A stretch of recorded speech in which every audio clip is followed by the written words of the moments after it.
Hi, everyone. Welcome to the show. Flames shooting out of a house, 2 women and a dog trapped inside. The deputies who were on scene facing a race against time, as well as that fast-moving fire, will join us live. But first, an elaborate multi-agency investigation in Florida has resulted in the arrest of more than a dozen men who thought they were soliciting sex with children online. As part of the operation, investigators went undercover as minors communicating on numerous social media platforms with the suspected predators. The arrests announced last week. Law enforcement teams from multiple agencies worked together, spending 5 days in chat rooms on Facebook, Instagram, dating sites, and other social media platforms, posing as children under the age of 14. All of the men arrested allegedly traveled to have sex with what they thought were underage kids, but instead were met by authorities who took them into custody. Walton County Sheriff's Office headed up the operation with help from the FBI and the Department of Homeland Security. Each of these individuals has been charged with 2nd and 3rd degree felonies. Many of them are facing the possibility of up to 25 years behind bars. While 13 suspects were arrested, the operations also provided law enforcement more than 60 leads on other potential suspects. Joining us now from Walton County, Florida, Captain Dustin Cosin from the Walton County Sheriff's Office, Criminal Investigations Bureau, and Heather Tice, an investigator for the Sheriff's Office who oversaw the sting. Thank you both so much for coming on the show. Really appreciate it. Our first captain, please tell me what led your team to actually start this investigation. Yeah, I just got the... Yes, so Dan, a lot of planning goes into these, a lot of foresight and a lot of work after the fact. Again, coordination for this operation between Walton County Sheriff's Office, but also multiple other agencies locally, as well as FDLE, FBI, Homeland Security, NCIS, and just a plethora of other agencies to kind of make this happen. Right. Captain, I guess my question is, what led you to start it at all? Well, just basically, we know that these are occurring all the time. So we're taking a proactive approach to kind of seek out these predators and then work to get them caught, solicit them to come and travel and get them arrested. Again, these are bad people that we're, again, taking that proactive approach to arrest them. Yeah. Investigator Tice, how did the undercover part work? Who was involved? How did you do it?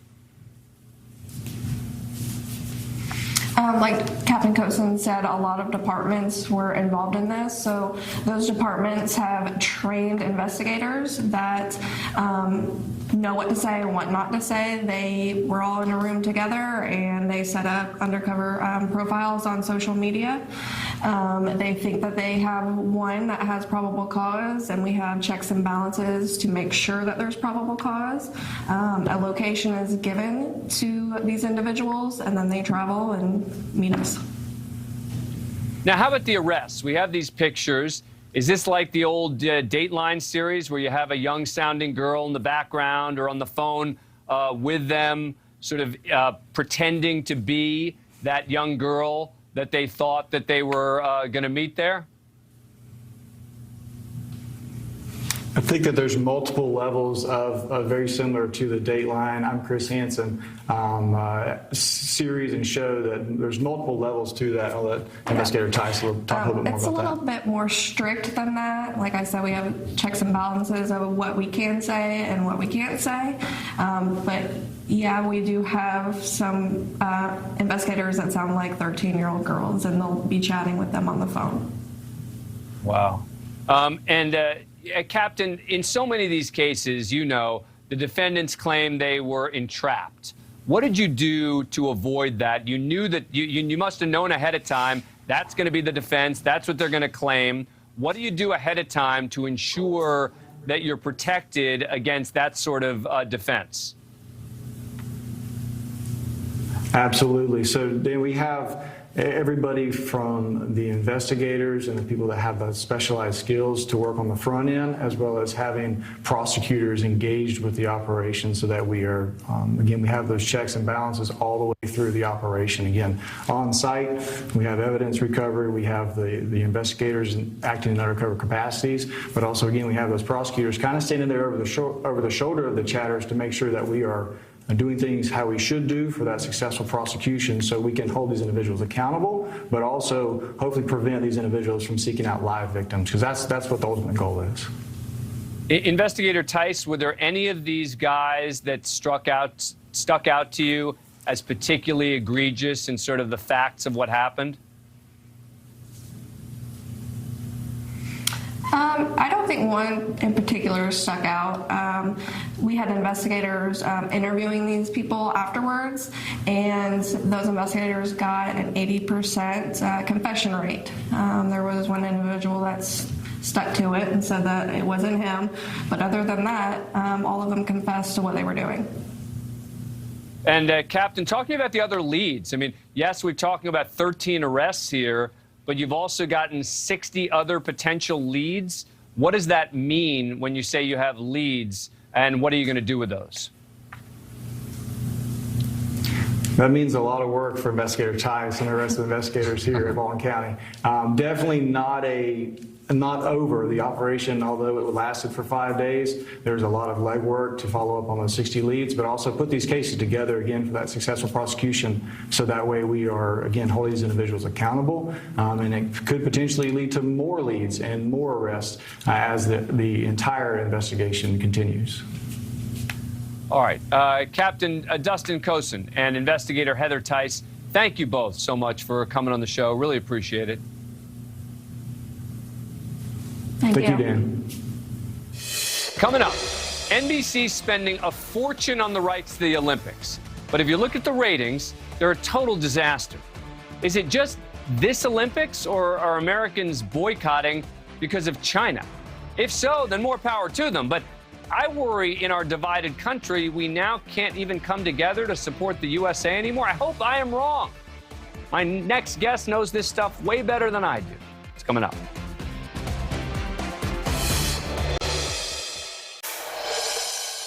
You might not have known it, but the Winter Olympics kicked off in Beijing last week, and very few people, at least here in the U.S., seem to care at all. So I want to know why. Is it because of China? Is it our divided country? Are we effectively boycotting the Olympics? Do we just not care? According to NBC Sports, 16 million people tuned in to watch Friday's opening ceremony across all of its platforms. That's a record low for the event since NBC began broadcasting the Olympics in '88. That is a 43% drop compared to the more than 28 million people who watched the 2018 opening ceremony in South Korea. And it's not just the opening ceremony that took a ratings hit. The first night of the games was less than half of what the first night of primetime Olympic coverage drew in 2018, which itself was down from the approximately 20 million that tuned in to the first night of the 2014 games in Sochi. According to Nielsen data, an average of 8.8 million people tuned in through the first two nights of competition. Contrast that with the nearly 25 million in 2018, more than 28 million in 2014, and nearly 30 million in 2010. Now, a drop isn't that surprising, as the games, like everything else on TV, have been losing viewers over the years. But this amount of a drop is different. Unlike other recent Olympics, there's been some serious pushback against the International Olympic Committee for selecting China to host the games, despite the country's horrible human rights record, particularly the attempted genocide of its Uyghur Muslim population in Western China. The U.S. and other countries, including Australia, Canada, UK, Japan, decided not to send official delegations in a series of diplomatic boycotts of the Games. Through all those countries sent athletes to compete in Beijing. Now, there's also been a significant amount of coverage of China's highly restrictive COVID policies that left millions under lockdown, athletes in tears as they isolate in the city's quarantine hotels. Some inside the media folks attribute it to NBC's decision to broadcast the majority of the events remotely, with on-air commentators and production staff working the games from headquarters in Stamford, Connecticut. I don't believe that would make that much of a difference. People tune in to see the games, not the gabbing. NBC's actually already beginning to pull its high-profile talent out of Beijing. During last night's broadcast, NBC's primetime Olympics host Mike Tirico announced that he is leaving the games earlier than planned amid planning and coordination concerns. Tirico is due in Los Angeles later this week to lead NBC's coverage of something people probably will watch, which is the Super Bowl. But I also wonder, is all this political? Last July, more than 36 House Republicans reached out to the U.S. Olympic Committee over concerns that American athletes might use the games as a platform to push what they called shameful anti-American rhetoric. And sure enough, multiple U.S. Olympians made political gestures on the medal stand, starting with shot putter Raven Saunders, who made an X with her arms after receiving her silver medal in August. She told reporters the gesture was for oppressed people. I truly don't know the answer behind the tiny viewership. Many people are boycotting because of China? I don't know. Or maybe there's a general Olympic fatigue less than a year after Tokyo hosted the pandemic-delayed 2020 Summer Games. What I truly hope it's not is America's increasingly fractured political landscape keeping people from unifying behind Team USA. I'll admit, I didn't watch any of it, but that's more a product of just not having the time to have watched it. Joining me now is Ryan Glasspiegel, who covers the intersection of sports and entertainment for the New York Post. Ryan, thank you so much for coming on the show. Appreciate it. Do you think fewer Americans are tuning in, at least in part, because of political divisions in the country? I think that that's a small part of it. So if you look at it as a pie chart, Dan, I think the biggest aspect of it is, to your point, China and people's distaste for their human rights violations. Not only that, but the fact that it seems increasingly likely that COVID-19, which has disrupted all of our lives over the last 2 years, originated in a lab there and was covered up. And then there's the other aspect that there aren't fans in the stands. And we wouldn't 2 years ago have realized what an important part the fans play in sports on TV.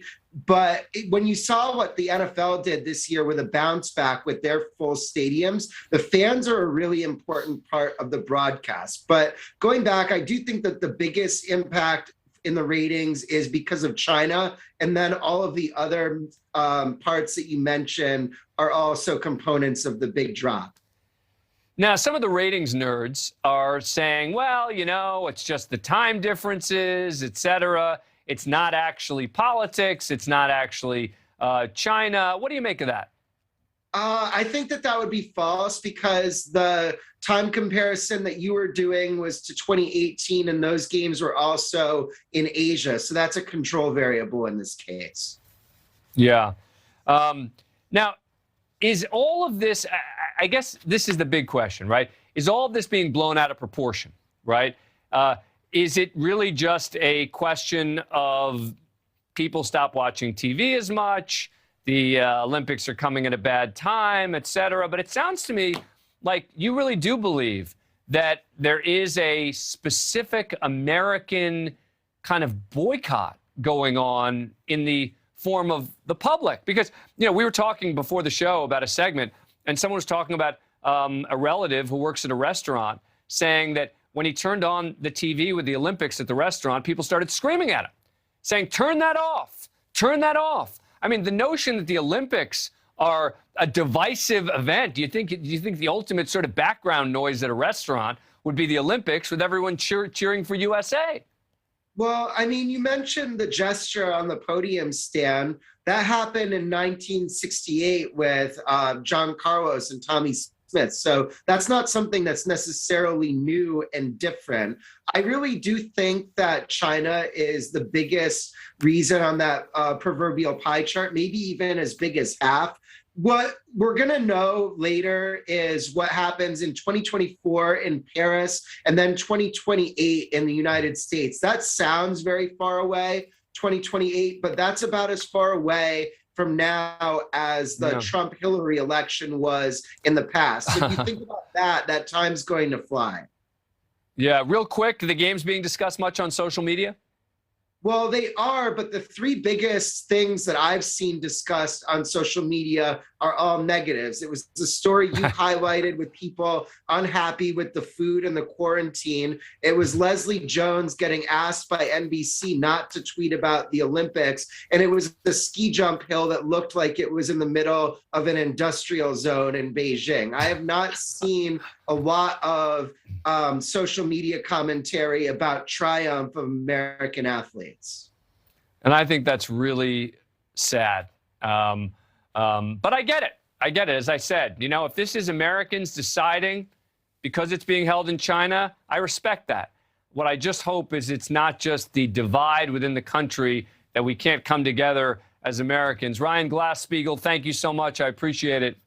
Thank you for having me. I appreciate it. Coming up, the future of CNN up in the air now that Jeff Zucker is out, and the network's own media reporter is taking shots at his soon-to-be future top shareholder for saying he wishes CNN was more like Fox. It's next.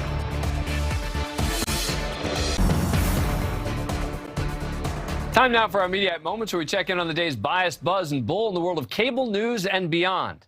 Last week, the media world was stunned by the resignation of now former CNN president Jeff Zucker. And nowhere were they more stunned than at CNN, where Zucker remains popular. Zucker was ousted, presumably about an undisclosed inter-office relationship, but no one really believes that that was the real reason. So many have used the incident to criticize CNN more broadly about their ratings, which are way down, and their shift to doing much more opinion. CNN media reporter Brian Stelter took great offense to that. But the people who say we're lacking journalism, that we've become an all-talk channel, that we've run off and we're all opinions all the time, that Jeff Zucker led us astray, those people aren't watching CNN. Yes, CNN has a very strong news-gathering operation, but it is also simply a fact that CNN has veered deeply into the opinion territory, the left-leaning opinion territory. And look, you can make a solid argument that their ratings would be worse if they were just doing newscasts all day. But to say otherwise about their content is just dishonest, and that's the bigger problem for me. Just own it. MSNBC and Fox are a bit more intellectually honest about what they do. On the day Jeff Zucker resigned, CNN published more than 215 stories on the website, nearly 90 original videos. That's a hell of a lot of news. It's a hell of a lot of journalism. That is a hell of a lot of news on CNN's website, which is not what most people are talking about. It seems the defensiveness stems in part from comments made by John Malone, the leading shareholder at Discovery, thought by some to have been behind Jeff Zucker's termination because Discovery is preparing to acquire CNN. Now, this is what Malone said in December on CNBC. Fox News, I think, in my opinion, has followed an interesting trajectory of trying to have news, I mean, some actual journalism embedded in a program schedule of all opinions. I would like to see CNN evolve back to the kind of journalism that it started with and, actually have journalists. Ouch. In response, in a moment that was either incredibly brave or incredibly reckless, Stelter made clear he did not appreciate that assessment. Many CNN staffers found that to be offensive. Jeff Zucker found that to be quite disturbing because he's looking at that thinking, what is Discovery's key shareholder going to do to CNN?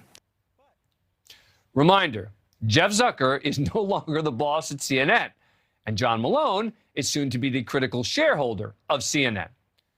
Now, longtime media observer and New Yorker writer Ken Auletta also got in on criticizing John Malone. And I think what Malone just said, the clip you played, was comical. It's just a joke. It's not real. And he's wrong. Now, Auletta can say that with impunity, but Stelter may be playing with fire.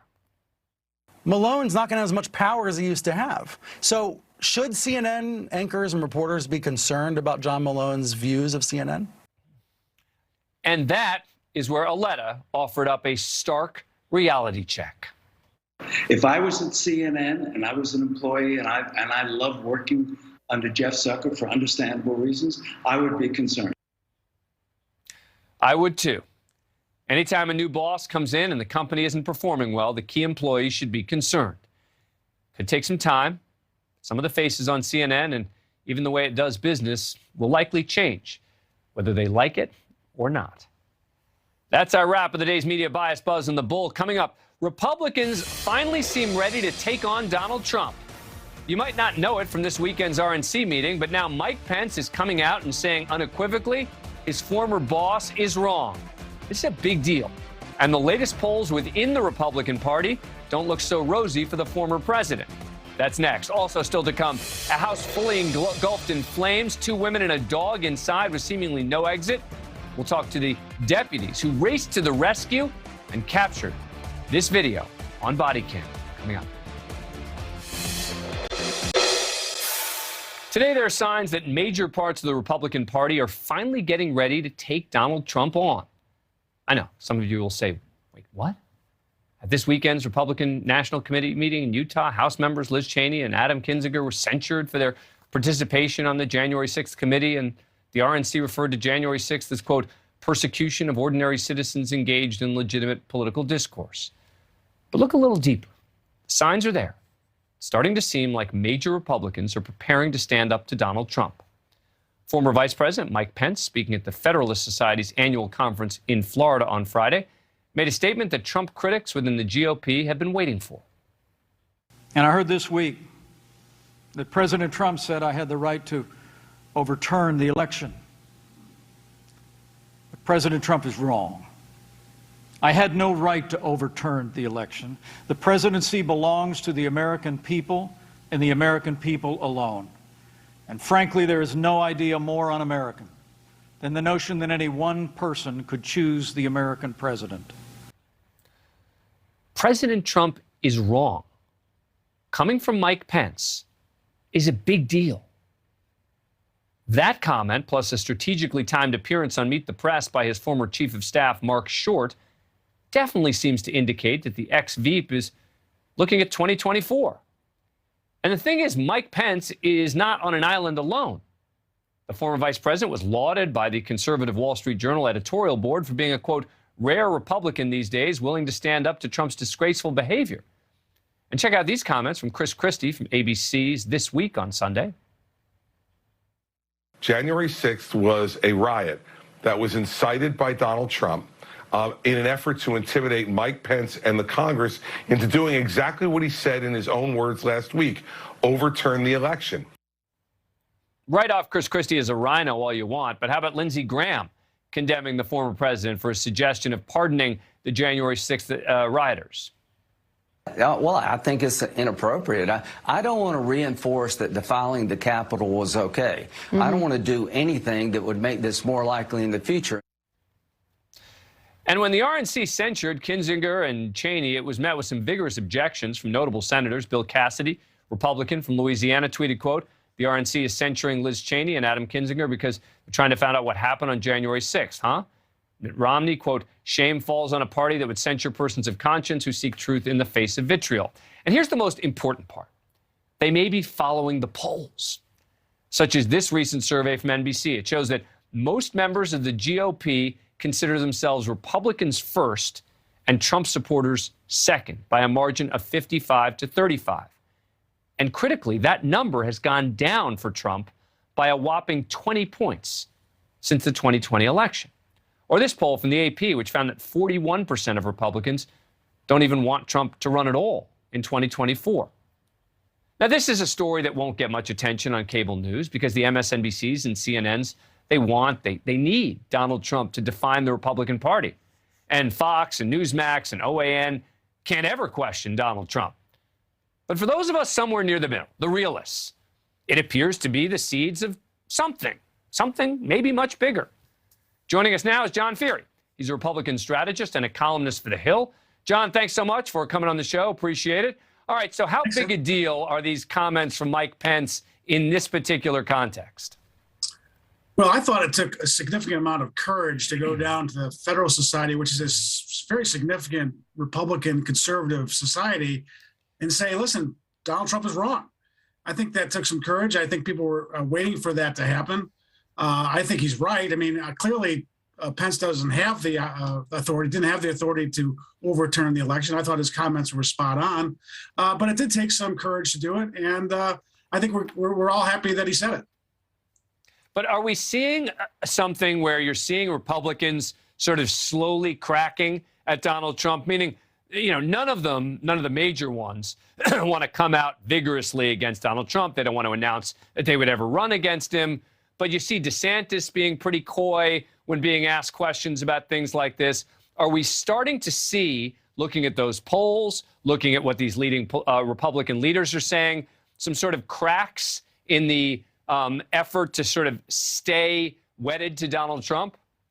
Well, Dan, I like to think of it in two different piles. First, there's the politician pile. The politicians are ready to move on from Donald Trump because they're tired of talking about Donald Trump. They want to talk about themselves. All politicians want to talk about themselves. That's kind of how they get all their mojo. And then there's the Trump voters that make up the big base of the party.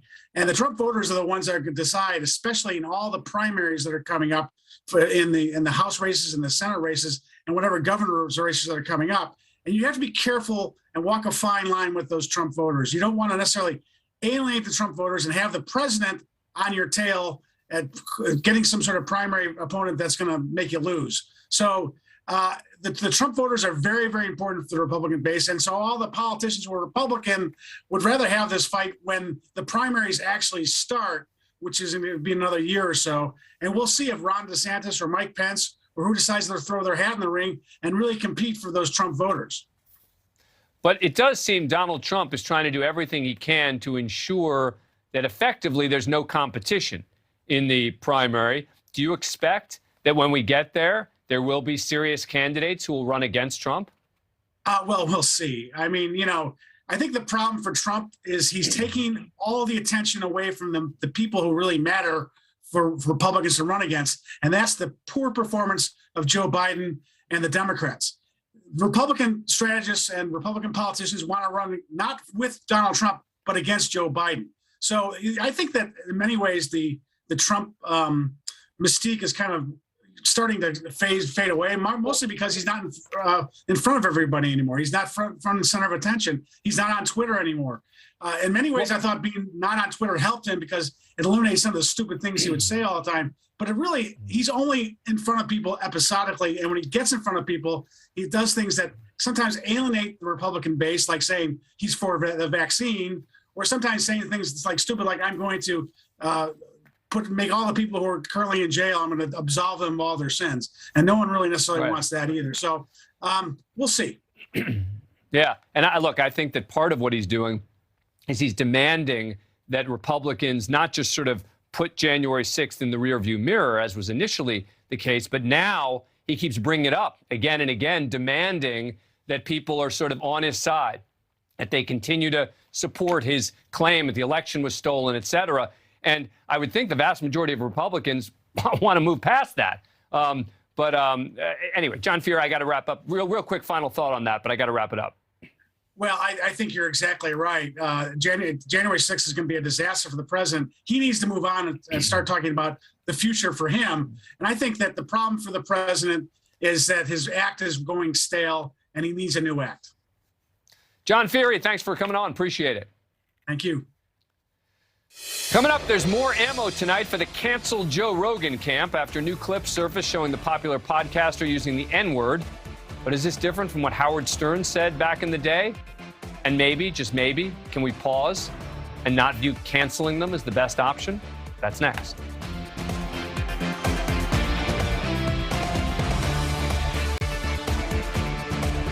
How about just taking the position that both were wrong, very wrong, but that neither should be canceled? I know that's a radical thing to say. Both admit they made mistakes, and hopefully their audiences realize it as well. Look, right now I'm completing a book about Martin Luther King Jr.'s criminal prosecution in 1956 for organizing the Montgomery, Alabama bus boycott. I'm literally quoting word for word what witnesses testified to during the trial in the 1950s. And the N-word appears a lot in those court transcripts. But I'm still not printing that word in the book. There's no quote-unquote excuse to justify using the N-word at this point. But neither Rogan nor Stern appears to be making one. Spotify ends its relationship with Joe Rogan. What happens then? His show and his followers go into a darker corner of the media ecosystem with no accountability and just become angrier about it. Already today, Rumble, a YouTube rival, popular among Trump supporters in particular, just made Rogan a public offer to move his show and its archive over to their platform for $100 million over 4 years. calling it their, quote, chance to save the world. Look, I don't think Whoopi Goldberg should have been punished either for her ignorant comments about the Holocaust once she sincerely apologized and seemed to recognize why it was wrong. Does canceling or suspending these people leave us in a better spot? I'm not saying no one should ever be fired, no matter how horrible their conduct is. But these examples can be learning tools rather than just an opportunity to get the person fired. It seems like these days it's always about punishing, about the ramifications, about accountability, which often, in my view, makes the situation worse. Joining me now is the nationally known media critic for NPR, Eric Deggans. Eric, thank you so much for coming back on the show. Appreciate it. Do you think I'm wrong on this? Well, what I would say with Rogan is I still want to see how he behaves in the future. I do take issue with the way you've characterized the attempt to make people be responsible for what they say.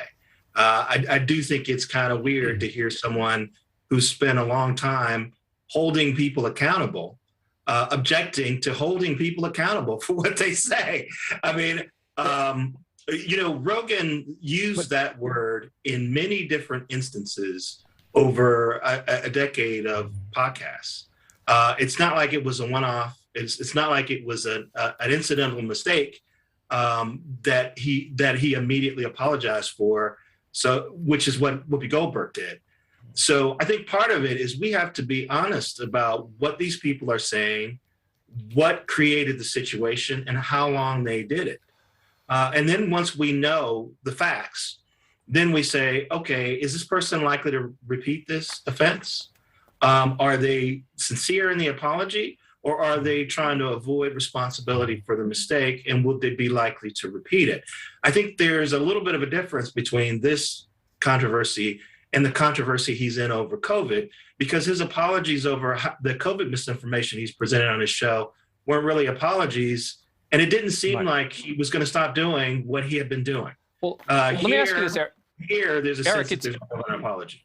Right. It seems to me when you talk about accountability, and you're right, I have spent my career trying to hold people accountable. But for me, the accountability isn't to get someone fired or to lose their job. The accountability is to get someone to admit that they're being hypocritical, to call them out for differences in positions, to make them concede that a position they're taking doesn't make sense. That, to me, is what accountability is. And when you're looking for, we could sit here and argue about, is Whoopi's worse? It was current versus past things, or the content of what it is, et cetera. And, I'm not really that interested in sort of going into the various sort of levels of the sins here, because I don't think any of them reach the level, as far as I'm concerned, of saying that the person should simply be off the air. And it does seem to me like you're at least agreeing for now with regard to Rogan, Stern, Whoopi Goldberg, all of them, and correct me if I'm wrong, that for now, you don't think that any of them should be pulled. Now I don't think anyone either any of them should be pulled. But what I would say is that often the only way to get someone's attention in these situations is to threaten their job. For example, you look at how Rogan responded to criticism about how he talked about COVID and the pandemic on his show. He didn't do what he did here. He didn't come on and say, here's specifically what I did wrong. Here's what I'm not going to do again. Here's what, and I agree with the people who are criticizing me because they have a point. He didn't do any of that. And it put his detractors in a position where they had to up the ante in the discussion if they wanted him to stop doing what he was doing. And I feel so many people get themselves into these feedback loops where they resist admitting what they did wrong, and they force their critics to amp up the pressure, to amp up the criticism in order to make them respond. If you look at what happened with Whoopi, she apologized immediately. She hosted a segment where she talked about how she got it wrong and why she got it wrong. And then she went on suspension for 2 weeks. That to me seems like a real apology. And I think if more people responded that way when they first get in trouble, we won't see so many calls to cancel people.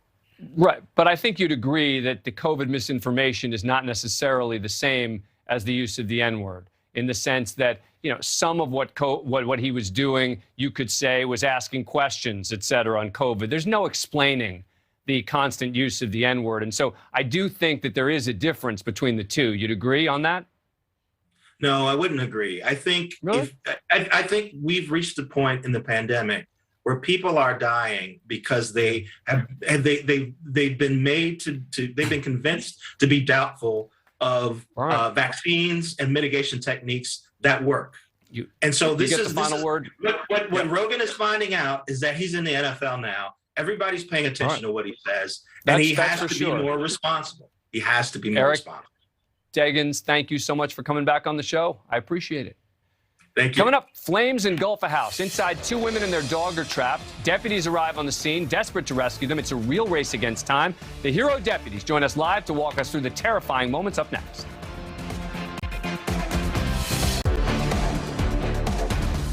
We're on scene tonight with the Kendall County, Illinois Sheriff's Office and an act of heroism. The deputies who saved the lives of 2 women and their dog will join me live in a moment.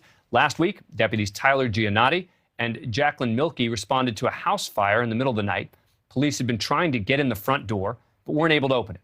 Then the deputies heard sounds coming from the back of the home. Hold on.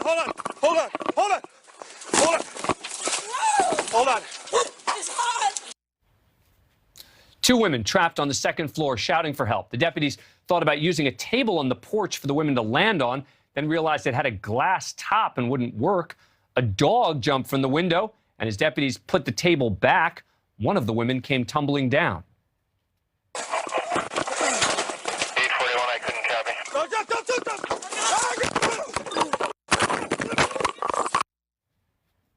A woman dove headfirst. Deputy Giannotti broke her fall as his body cam was knocked off. Deputies then urged the second woman to jump. Both women made it out safely. Deputy Samuel Markusik then arrived. Here, come here. We need to get away from the house. We need to get away from the house. Let's go. Come on. 731, 2 occupants are out. Dog is out. They say no one else is left. Deputy Markusik helped the women and the other deputies away from the home toward treatment from paramedics. Happened moments before a backdraft. The women were reunited with their dog, taken to the hospital where they were expected to recover. Deputies Giannotti and Milkey were treated for exposure to fire and smoke. Firefighters were able to put out the flames. I'm proud to be joined by Deputies Milkey, Giannotti, and Markusik. Thank you all so much for coming on the show. Appreciate it.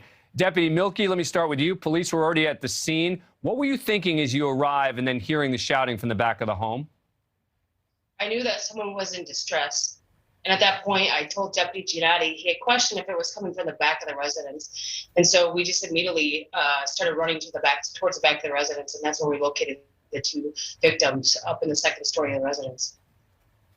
And Deputy Giannotti, talk to me about that table there and about the question of using it and how it became incredibly important here.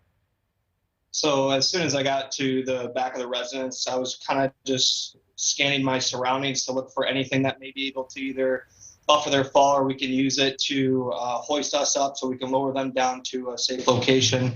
It was snow covered. So after I got into position, Deputy Milkey actually said it's glass. So we realized that obviously that would not work. That would probably cause more harm than good. So I got out of the way as soon as I could. Yeah, and Deputy Milkey, tell me about the decision to tell that second woman to jump. We knew the window that they were out of was the only window that wasn't fully exposed in flames at that point. So we knew we had very little time. So as soon as we were able to move the first victim away from the residence, we just encouraged the second victim to jump. And I mean, she did. And Deputy Gina and I were able to grab her and pull her away from the residence. And as we were pulling her away, the backdraft blew out the back of that house. Wow. Deputy Markusik, tell me about you arriving there, and your goal is to get everyone away. Yeah, so by the time I was able to run over to the scene where Deputies Milkey and Giannotti were at, I noticed that they had already pulled the victims away from the house, and my immediate thought was that we have to get them away from this house before, I wasn't expecting any explosions or anything, or I'm not sure how big these flames are going to get afterwards, but we have to get these people away from the house. So the 3 of us and then other officers on scene were able to assist the victims away from the fire and towards the paramedics. And Deputy Giannotti, I know you're looking forward to meeting these women again. Real quick, what do you want to say to them? I hope for a speedy recovery, and I know it's going to be a long road ahead of them, but they have each other and they can start building back what they lost. Deputies Giannotti, Milky, and Markusik, I love these stories where you guys just doing your job, doing amazing work. Thank you so much, and thank you for coming on the show. Really appreciate it. Thank you. Thank you. Thanks for having us. NewsNation Prime with Marnie Hughes starts right now. Thank you for watching. Click the red subscribe button below so you can get more of NewsNation's fact-driven, unbiased coverage.